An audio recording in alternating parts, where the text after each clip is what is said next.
Let's bring in a very important man. Yahoo Sports national college columnist Pat Forde. Fearless predictions, the 40-yard dash as we get ready for the college football season. How are you this morning, Pat? Terrific, Dan. Happy football week to you. Are you ready? I'm ready because you know what? August has been terrible in college football. Let's actually play some games. All right. The most important game this weekend is? Michigan, Notre Dame. Okay. But Michigan, huge credibility season, I think, for Harbaugh, plugging in a transfer quarterback who's, they had to jump through a lot of hoops to get him eligible. I think Brian Kelly's always one game away from the hot seat.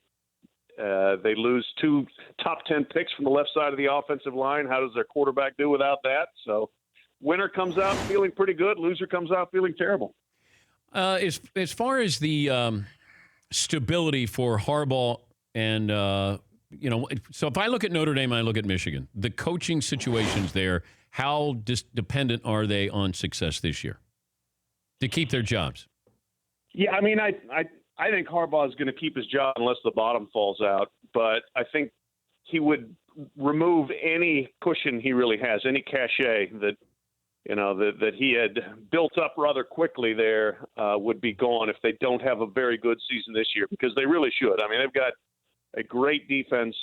They bring back their leading rusher. They've got receivers. And now they've got the quarterback, which is the one thing they lack. So it's an important year. I don't think it's a win or get fired year, but it sets the stage for that. And then for Brian Kelly, it's week to week, it's year to year. Jack Swarbrick wants him to be the coach for like 20 years there. And last year, the start they got off to, I thought, that kind of solidified in his mind. Yeah, he's the guy and we want him to be the guy, but then they don't finish well and they lose Mike Elko, who was a rising star defensive coordinator, to Texas A&M. And you're right back in kind of rebuild transition mode. So, there's always a question of how happy is Brian Kelly there, not to mention how happy is Notre Dame with Brian Kelly. And I go back to what I was told, this is probably 2 years ago, that this person wouldn't be surprised if John Harbaugh took over at Notre Dame. That, he decided he didn't want to stay at the Ravens, or the Ravens didn't want him, and it didn't work out with Brian Kelly. Like, that would be this scenario where you could see John Harbaugh taking over for Brian Kelly. What do you think of that? Well, that would certainly be interesting. And I mean, John Harbaugh has had a long NFL run. If he's ready to try something new, he would be an incredibly attractive name. I think he's won Super Bowls. He's, been a very successful coach. The other name, obviously, that'll be out there is the guy who's living in Chicago now, who was the coach at Oklahoma, named Bob Stoops. I think he's pretty happy in retirement, but his name would come up immediately if there were an opening at Notre Dame. Urban Meyer survived because why? His record is 73-8. That's I think the starting point. There's more to it than that, but when you're that successful, people are going to find ways to make the situation look like you're keepable. I think obviously if there had been charges against Zach Smith, I think that there would have been no wiggle room whatsoever, but there weren't. I still go back to the fact that Urban Meyer absolutely knew that he had a disaster of an employee on his hands, kept him, enabled him, didn't disclose to his superiors about exactly how bad this guy was, lied to the public about it, did everything possible to enable Zach Smith, and I don't really understand why. And then I think Urban's reaction publicly to this whole thing has just been a disgrace, an abomination, really. Every time he's had a chance to say something publicly, he said the wrong thing and then tried to come back and correct it later. I'm not sure that's a fireable offense, but it's a very, very bad look. Nick Saban has not decided on his quarterbacking situation, and this is what the Alabama coach had to say. They both have done a good job in fall camp. We're excited about the progress that both guys have made and what they're capable of doing. If I'm ready to tell you, I'll tell you. If I'm not, I won't. None of that's been decided yet. So I wish we could talk about something else because I don't really have anything else to say about it. Why is he so testy about this? I applaud the local media for continuing to ask this question because, it kind of seems like it's important. Yeah, just a little bit. The starting quarterback for the defending national champion, yes, it's fairly important. And he's testy about it because he doesn't like being questioned on things like this. But do you think he knows, Pat? Do you think he knows? Of course he knows. Okay. Of course he knows. Right. And, I think he's trying to keep the guy who isn't the starter from transferring. You saw it in Nebraska yesterday. They named a starter.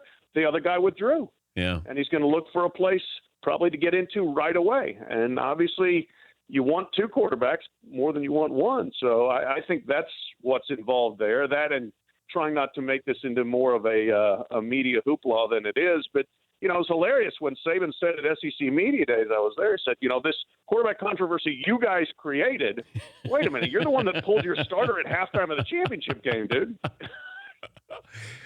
Yeah, sort of. And the fact that you haven't named a starter, so it does continue to be a controversy. So sure. It certainly added to this. We're talking to Pat Forde, Yahoo Sports National College columnist. Clay Helton, USC head coach, will join us on the program tomorrow. True freshman starting for him. What's the prognosis for the Trojans?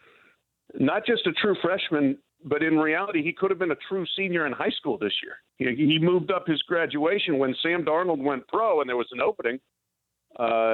J.T. Davis moved up his graduation and enrolled and has done great. I mean, he's been lights out. Now, the question is, how many lumps are you going to take with a guy who's 17 years old as your starting quarterback, and especially when the early schedule includes at Stanford, at Texas. I think that that's a really steep learning curve you're asking for there. They've got good players.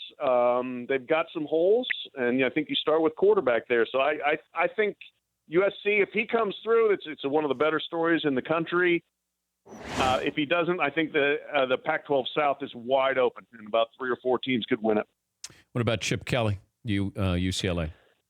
Yeah, going to take some lumps this year. Going to be a transition year. They just suspended 6 guys, which I think underscores that he's not really looking at this as win now. You lose Josh Rosen. You lose an offensive tackle who was a top 15 pick.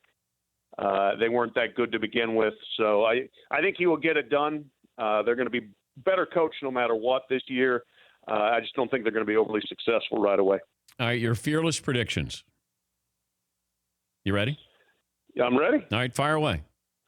Okay. I have West Virginia being basically the talk of the country going into November. They're going to be 7-1 or 8-0, and then that's it. They're going to hit a wall, and they're going to be done. Everybody's going to be talking about Will Grier for the Heisman. It's not going to happen. Arizona's going to win the Pac-12 South. Wait. Are you on my Khalil Tate bandwagon? Yeah. Yes, I am. It's a good bandwagon to be on. Welcome. Yeah, thank you. Yeah. There's plenty of room now. We'll see. It'll get crowded soon enough. I could have used you last year. All of a sudden, I'm saying, I think this guy's the best guy I've seen in college football. And they're like, who? And I went, Khalil Tate, because nobody's watching Arizona football. Right, because their games finish at 2 a.m. Eastern time. Yeah.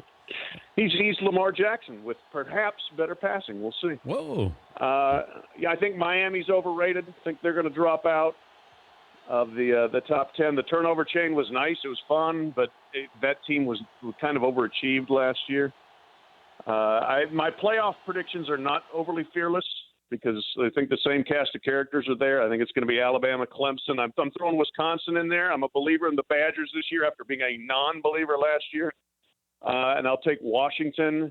I think Georgia could be in there, but I think 2 years in a row of 2 SEC teams will just explode the head of 3/4 of the nation, and there's going to be a lot of backlash to that. So I think they'll find a way to keep the SEC runner-up out of the mix. Wait, well, who cares if there's a backlash if Georgia's worthy of being in there? Oh, people will care. I know, but I don't care. I want the 4 best teams. Yeah. But I think it's going to be a lot of backlash and a lot of committee discussion of whether this is a true national tournament, if we're going to end up with Georgia and Alabama again, But I think Georgia's going to be very good. Will a quarterback or a running back win the Heisman?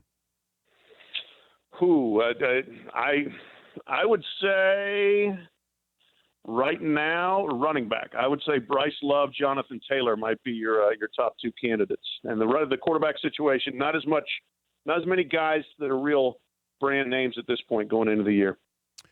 Where is going to be the surprise team? Either they're going to be, you mentioned Miami's not going to be as good as people think. Is there a team that people don't think is going to be as good who's going to maybe contend or at least be in that top 7, top 5? Yeah, I mean, I like Arizona, maybe not to be quite that good, but like I said, to play for the Pac-12 championship. I think Boise State's back to being that kind of fly in the ointment program. Yeah, I'm not sure they have the schedule to support it. They're kind of in that UCF situation, but this could be their best defense in a long time. They got the quarterback coming back, 1,000-yard rusher. If their receiving situation's iffy, but their top 2 recruits are receivers. But I could see them running the table, being 13-0. They've got to win at Oklahoma State for that to happen. But if they do that, then people are going to be there's going to be a big discussion about Boise and where they should rank. If you couldn't go to Notre Dame, Michigan this weekend, what would be the second choice?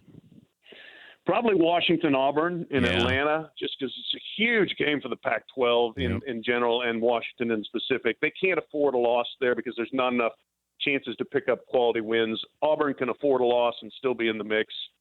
Pac-12 after last year's debacle needs to get off to a good start. Does Scott Frost have any more eligibility? Because they may need him as a backup quarterback at Nebraska. Yeah, right. After they're starting a true freshman and the other guy just left. Hey, there's video out there of him running the option pretty well when he was at Central Florida in practice. So they may well need him. They'll be better this year, but probably not real good. But that was huge for Nebraska to get him when he was wanted by some other big-time programs, including Florida. Pat, have fun this weekend. Always great to talk to you. All right. Will do, Dan. Thank you very much. That's Pat Forde, the 40-yard dash, Yahoo Sports. For more Dan Patrick Show, tune to Audience Channel 239 on DirecTV or download the Dan Patrick Show app.